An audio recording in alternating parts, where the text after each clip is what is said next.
और स्वागत संबोधन भी करें। स्मिता बश्री, स्वागत।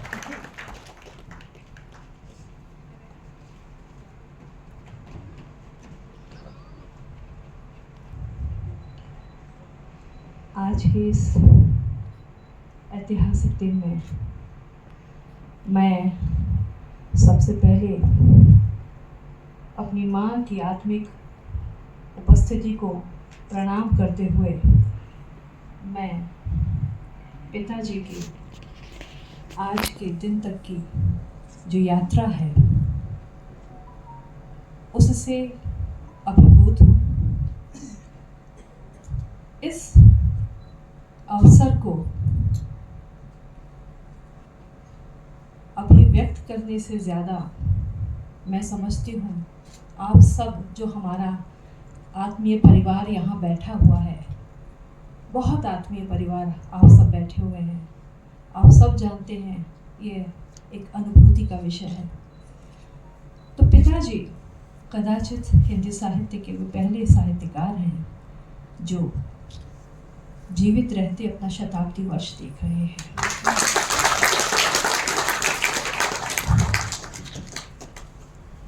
पिछले वर्ष इसी द्वारका में भाई के घर हमने ये कार्यक्रम किया था जब 100वें वर्ष में वे प्रवेश किए थे।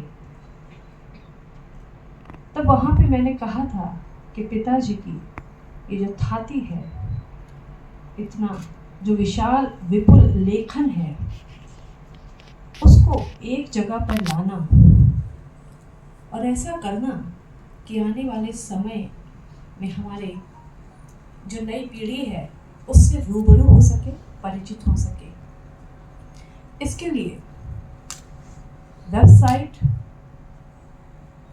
बनाना बहुत ज़रूरी था। अभी ये वेबसाइट का ये पहला क्रम है। इस वेबसाइट के बनने से पहले हमने वहाँ पे घोषणा की थी 1 साल पहले कि रामदर्श मिश्र न्यास यानी ट्रस्ट की स्थापना का मैं प्रयास करूँगी, और लगभग 5-6 महीने बाद हमने ये ट्रस्ट बना दिया था। और उस ट्रस्ट के अंतर्गत कई योजनाएं हमने प्रारूप बनाए, जिसमें जाहिर सी बात है एक पहली योजना वेबसाइट की निर्मित थी। वेबसाइट अभी बन रही है और पहले चरण में है, क्योंकि पिताजी ने नाटक छोड़ करके हर विधा में लिखा है। तो उस हर विधा की रचना को वेबसाइट पर सॉफ्ट कॉपी में डॉक्यूमेंटेड करना, परिचय देना एक बहुत बड़ी टीम की रिक्वायरमेंट होती है। हमारे पास बड़ी तो नहीं, लेकिन छोटी और इफ़ेक्टिव मेरे अपने विद्यार्थियों और साथियों की टीम रही, जिसके द्वारा हमने इस वेबसाइट की परिकल्पना की, जिसमें प्रमुख रचनाओं में एक पहला उनका संग्रह, कविता संग्रह, पथ के गीत, पानी के प्राचीर, खाली घर, यानी जो मुख्य 3 विधाएं हैं, कविता, कहानी और उपन्यास, उनका परिचय है। फिर साथ ही साथ अनेक समीक्षकों की जो राय है पिताजी के बारे में। हालांकि पिताजी के गुरु आचार्य हजारी प्रसाद द्विवेदी जी ने कहा था कि सर्जना ही बड़ा सत्य है, तो आलोचना से ज़्यादा महत्व सर्जना का है। लेकिन आलोचक जो कुछ लिखा उसको हमने यहाँ पर दिखाने का प्रयास किया। वीडियोस, फिल्म्स जो हमें मिलती जा रही हैं उसे हम त्यों अपलोड करते जा रहे हैं। साथ ही साथ मुझे यह भी कहना है, मैं खुशी होती है कि इस ट्रस्ट के साथ साथ हमने एक पुस्तकालय की परिकल्पना भी की है, लाइब्रेरी की परिकल्पना भी की है। उस लाइब्रेरी की परिकल्पना में जहाँ पे हमारे वे तमाम विद्यार्थी जो पुस्तकों तक नहीं पहुँच पाते, उनके लिए पुस्तकें उन तक पहुँचाई जाएंगी, ऐसी एक हमारी परिकल्पना है जिस पर काम चल रहा है। तीसरी जो चीज़ ट्रस्ट की थी वह पुरस्कार की हमने सोचा और हमने उसे तय भी किया। बाकी चीज़ें तो अशोक ओम जी बताएंगे। पिताजी के बारे में अगर मैं थोड़ा सा कहना चाहूँ इनकी इस पूरी शताब्दी यात्रा के बारे में, 1924 में पिताजी का जन्म होता है। तो शताब्दी के यात्री मेरे पिता पराधीन भारत से स्वाधीन भारत तक की उनकी यात्रा है, 21वीं सदी तक की यात्रा है। यानी जिस समय टेलीविज़न का आविष्कार हो रहा है वहाँ से लेकर हाइपर टेक्स्ट तक की यात्रा उनकी आंखों से गुजरी है। 1924 में पिताजी जब पैदा होते हैं, आप जान के आपको हैरानी होगी कि किंग जॉर्ज पंचम के स्वागत के लिए गेटवे ऑफ इंडिया मुंबई में बनाया जा रहा है।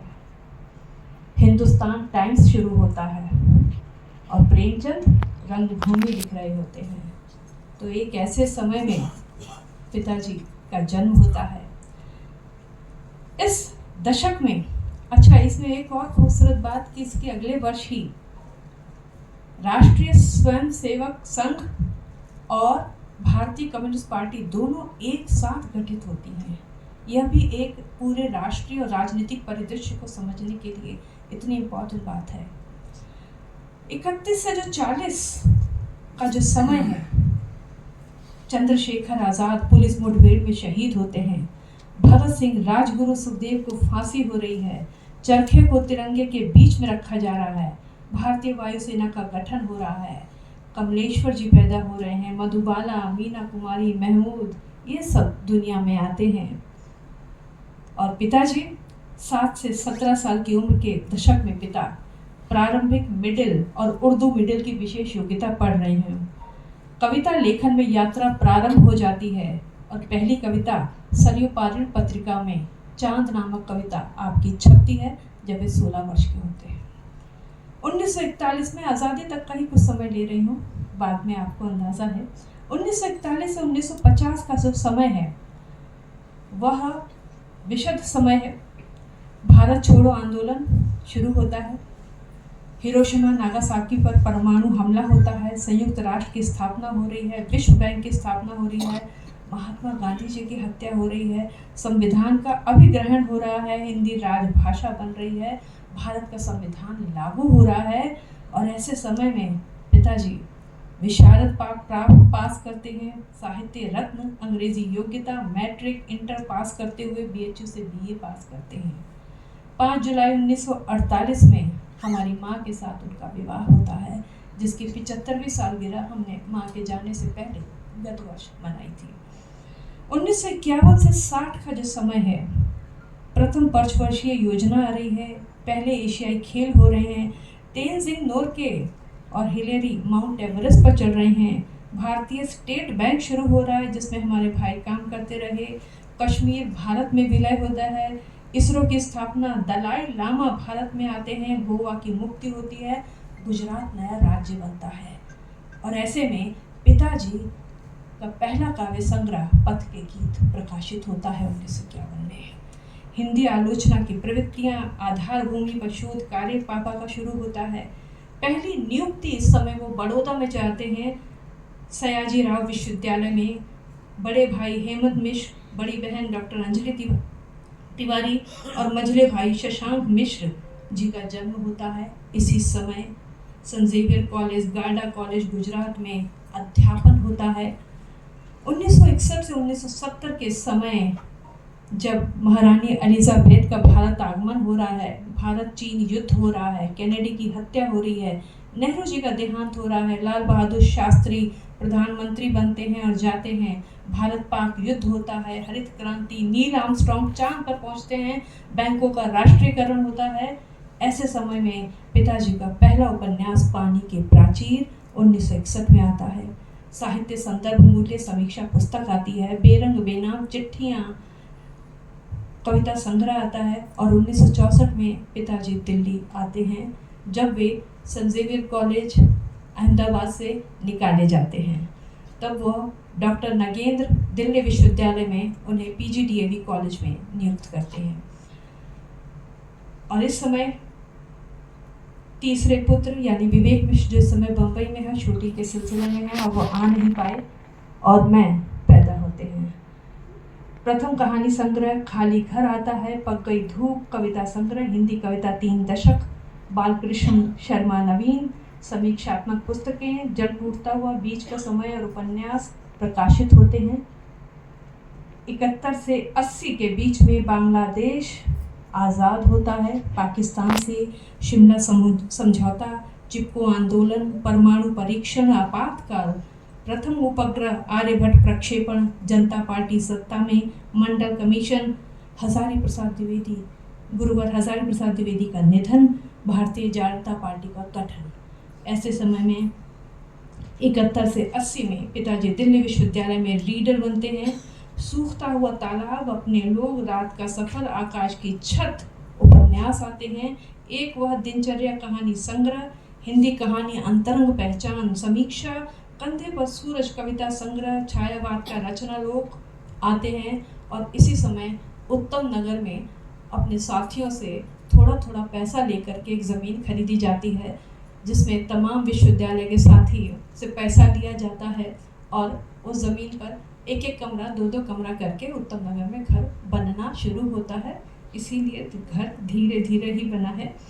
1981 से 90 के बीच में नवे एशियाई खेल, टीवी रंगीन हुआ, भारत क्रिकेट विश्व कप जीतता है, राकेश शर्मा पहले भारतीय अंतरिक्ष यात्री बनते हैं, इंदिरा गांधी जी की हत्या, दंगे, भोपाल गैस त्रासदी, सुनील गावस्कर का क्रिकेट से संन्यास और सचिन तेंदुलकर का क्रिकेट में प्रवेश। और 81 से 90 के बीच में पिताजी का पहला निबंध संग्रह कितने बजे है आता है, वसंत का एक दिन, दिन एक नदी बन गया, बिना दरवाजे का मकान प्रकाशित होते हैं। आत्मकथा के खंड आते हैं, जहां मैं खड़ा हूँ, रोशनी की पगडंडियाँ, हिंदी अकादमी का साहित्यकार सम्मान, सेवा निवृत्ति और पुनर्नियुक्ति एक्सटेंशन की, और पहला गज़ल संग्रह बाजार को निकले हैं लोग, और प्रोफेसर बनते हैं पिताजी दिल्ली विश्वविद्यालय में। अंतिम में 2000 तक का ले रही हूँ।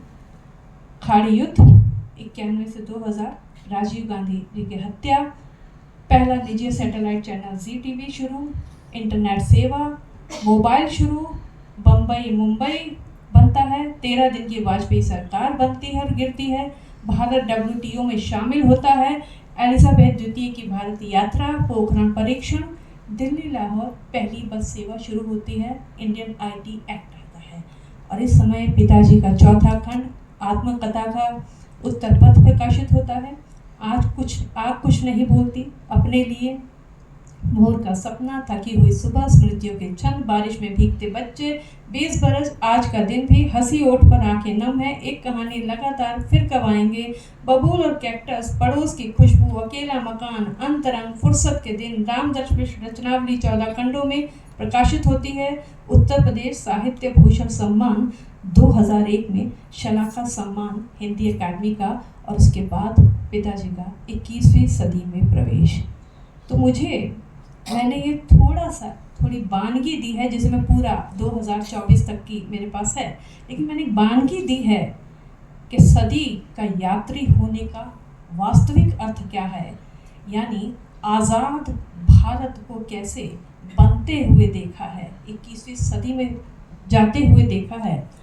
तो मैं समझती हूँ कि इस समय के हम सब साक्षी हैं, और आने वाले समयों को हम ये बारंबार बताएंगे कि हम भी उस दिन उपस्थित थे इंद्रप्रस्थ विश्वविद्यालय के इस प्रांगण में, जब मिश्र जी यहाँ पर अपने कदमों से चल करके आए थे, स्टेज पर खुद चढ़े थे, और इसके बाद